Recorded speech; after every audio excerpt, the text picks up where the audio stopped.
ভাই এখনো আসবে, আসবেই আসবে, দৃঢ় বিশ্বাস নিয়ে বলতেছি। ওমর রাদিয়াল্লাহু তাআলা বলছেন, আবু যার সময় তো হয়ে আসছে, পায়ে ফাঁসির টাইম হয়ে আসছে। আবু যার রাদিয়াল্লাহু তাআলা তো ফাঁসির পোশাক পরানো হলো, মাথায় জোম টুপি পরানো হলো। একজনের ঘরের দিকে তাকাইয়া রুমাল একটা হাতে ধরে তাকাই আছে, ঘরের দিকে তাকাই আছে। এই মুহূর্তে টাইম হয়ে গেছে, ফাঁসির রায় হবে। এই মুহূর্তে রুমালটা ছাড়বে, এই মুহূর্তে ঘোড়ার পিঠে টব্বা করে ওই যুবক সাদা রুমাল ঘুরাইতে ঘুরাইতে বলতেছে, আমিরুল মুমিনিন, আমার ভাইকে ফাঁসি দিয়ে না, আমি অপরাধী এসে গেছি। আমার ওমর আশ্চর্য, বোঝার ব্যাপারে আশ্চর্য হয়ে গেল, সমস্ত সাহাবা আজমায়ে কেরাম আশ্চর্য হয়ে গেল। এই রকমের ফাঁসির প্রাপ্ত আসামি পালাই ছাইরা দেওয়ার পরে যে ঠিক টাইমে চলে আসবে, এটা কিভাবে সম্ভব? আবু যার গিফারী রাদিয়াল্লাহু তাআলা মাথা থেকে মুখোশ করে ফেলালো। ওমর রাদিয়াল্লাহু তাআলা বলেন, এ যুবক, তুমি যদি না আসতা তুমি তো বেঁচে যেতা, তোমার পরিবর্তে তোমার একবার ফাঁসি হয়ে যেত। ওই যুবক ডাক দিয়ে বলতেছেন, আমিরুল মুমিনিন, আমি এই কারণে আসছি, অমুসলিমরা, ইহুদি, খ্রিস্টান, নাসারারা মনে করবে যদি কোন মুসলমান যদি কাউকে হত্যা করে, আর যদি হত্যা করার পরে কারোর মাথার উপর জিম্মা দিয়ে চলে যায়, কার উপর যদি এই অপরাধটা চাপাইয়া দিয়ে সে পালাইয়া যায়, বিশ্ব নবী সাল্লাল্লাহু আলাইহি সাল্লাম রক্ত ঝরাইয়া ইসলামটা কায়েম করেছে। আমার জীবন থেকে বিশ্ব নবীর ইসলাম আমার কাছে অনেক প্রিয়। এরপরে আবু যার গিফারী রাদিয়াল্লাহু তাআলা প্রশ্ন করলো, ও আবু যার, এই যুবক বিশ্ব নবীকে ভালোবাসে, তার ইসলামকে ভালোবাসে, তার জীবনের থেকে, এর না হয় বুঝলাম জীবন থেকে বেশি ভালোবাসে ইসলামকে, সেই কারণে আসে। আবু যার, তুমি এই যুবকের দায়িত্বটা কেন নিলা? আবু যার গিফারী রাদিয়াল্লাহু তাআলা বলেন, আমিরুল মুমিনিন, খলিফাতুল মুসলিমিন, অমুসলিমরা, কাফের, মুশরিকরা, বেদিনরা মনে করবে ইসলামে যদি কেউ বিপদে পড়ে, কোন মুসলমান যদি বিপদে পড়ে, এক মুসলমান আর এক মুসলমান তার পাশে আইসা দাঁড়ায় না। বিশ্ব নবী সাল্লাল্লাহু আলাইহি সাল্লাম উহুদের ময়দানে যায়া দাঁত ফলাইয়া ইসলাম বিজয় করেছে।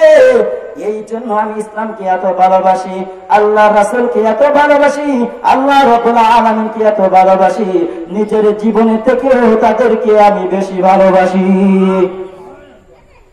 ওই দুই যুবক আল্লাহু আকবার বলে দাঁড়িয়ে গেলেন।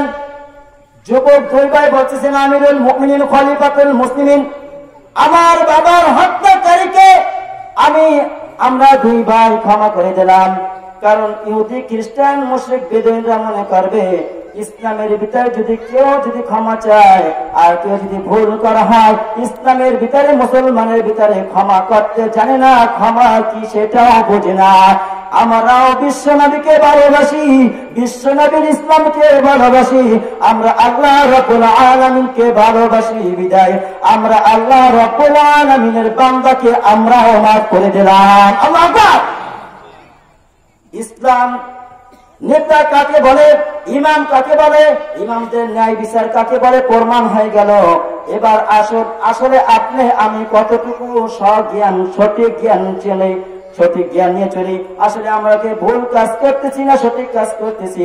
আল্লাহ রাব্বুল আলামিন এভাবে বলেছেন, ইয়া আইয়ুহাল্লাযীনা আমানু আনফিকু মিম্মা রাযাকনাকুম মিন ক্বাবলি আন ইয়াতিয়া ইয়াওমুন লা বাইউন ফীহি খুল্লাতুন ওয়া লা শাফাআহ ওয়াল কাফিরুনা হুমুয যালিমুন। আল্লাহু আকবার। ও বান্দারা, আয়াতটা থেকে একটা ঘটনা বললে আমি সঠিক পথে আছি না ভুল পথে আছি প্রমাণ হয়ে যাবে। বাহালুল পাগলা, বাগদাদের বাদশা হারুনুর রশিদ, তিনি একবার বাদশা রাজদরবারে বসা উজির, নাজির, মন্ত্রী সবাইকে নিয়ে একটু হাসি তামাশা করতেছে, আনন্দ করতেছে। এই বাহালুল পাগলা তাদের ভিতরে গেল। যাওয়ার পরে উজির, নাজির, মন্ত্রী সবাই বলতেছে, বাদশা জাহাপানা, এই যে বাহালুল পাগলা এখানে আসছে, এখানে তো আমাদের মান সম্মান সব শেষ হয়ে যাবে, আমাদের থেকে এখান থেকে বাহালুল পাগলকে তাড়াইয়ে দাও। হারুন রশিদ বাদশাহ বলতেছে, শোনো, এই পাগলকে যদি পাগল বলো তোমাকেও পাগল বলবে, বলবে আমি পাগল, দুনিয়া সব আমি বাদে সব পাগল, দুনিয়া সব পাগল, আমি ভালো। পাগলের কথা সেইটাই। তাহলে ওকে বুদ্ধি দিয়ে এখান থেকে তাড়াতে হবে। বাদশাহ বলতেছে, ও বাহালুল ভাই। যখনই বাদশাহ হারুন রশিদ বাহালুল ভাই বলে ডাক দিয়েছেন, ওই পাগল আনন্দে আত্মহারা হয়ে হাসি দিয়ে বাদশার পাশে দাঁড়াইছে। বলছে, বাহালুল ভাই, তোমাকে আমি একটা কাজ দিতে চাই, তুমি একটা কাজ করে দেবা আমারে। বাহালুল বলতেছে, বাদশাহ, আমি পাগল মানুষ, সবাই আমাকে পাগল বলে, ঠাট্টা করে, হাসি তামাশা করে, আর আপনি একজন বাদশাহ, আপনি আমাকে একটা কাজ দিবেন, আশ্চর্য ব্যাপার। বাদশাহ বলতেছে, ও বাহালুল, তোমার কাছে একটা কাজ দিতে চাই, সেই কাজটা করবা। এই যে একটা লাঠি, এই লাঠিটা তুমি হাতে নাও। হাতে দেওয়ার পরে বলতেছে, বাহালুল, যেদিনকে দেখবা তোমার থেকে বড় বোকা পাইছো, তোমার থেকে বেশি বোকা পাইছো, সেই বোকার হাতে এই লাঠিটা দিবা। বাহালুল পাগলা সে ডানে বামে সামনে পিছনে তাকাইতেছে, আর লোকজন দেখতেছে, আর চিন্তা করতেছে, বাদশা তো একটা শর্ত দিয়েছে, আমার থেকে যদি বেশি পাগল পাও, আমার থেকে যদি বেশি বোকা পাও, তার হাতে লাঠিটা দিবা। আমি এত লোকের ভিতরে কে আমার থেকে বোকা, কে আমার থেকে পাগল, আমি কিভাবে বুঝব? আল্লাহ রাব্বুল আলামিন তো বলেছেন, কোন মুমিন বান্দার যদি ইজ্জত নষ্ট করে, তার হক নষ্ট করে, তার কাছে ক্ষমা চাওয়ার আগ পর্যন্ত আল্লাহ রাব্বুল আলামিন তার গুনাহ মাফ করবে না। পাগল বলতেছে, আমি কাকে বলবো বোকা? আমি যাকে বোকা বলবো, সে যদি আমার থেকে যদি জ্ঞানবান হয়ে থাকে, তাহলে তার উপর হবে জুলুম, আর তার হক নষ্টকারী হব, আর তার কাছে ক্ষমা চাওয়ার আগ পর্যন্ত আমি মাফ করবো না। বাহালুল বাদশা চিন্তা করলো, বাদশা যে শর্ত দিয়েছে, সেই শর্ত অনুযায়ী আমার কাজ করতে হবে। বাহালুল পাগলা মাথা নিচের দিক তাকাইয়া দিয়া বাহালুল বাদশা রাজদরবার থেকে বের হয়ে গেল।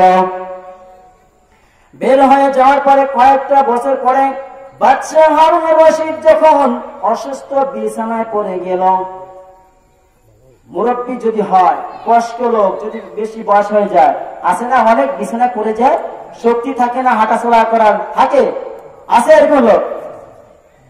হারুন রশিদ যখন বিছানায় পড়ে গেল, ওই বাহালুল পাগলা শুনতে পারলো যে বাদশা অসুস্থ হয়ে পড়েছে, মৃত্যুর শয্যায়।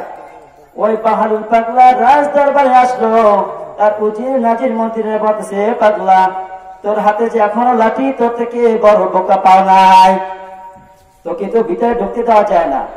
তারপর যখন বাদশা তোকে যখন লাঠিটা দিয়েছে,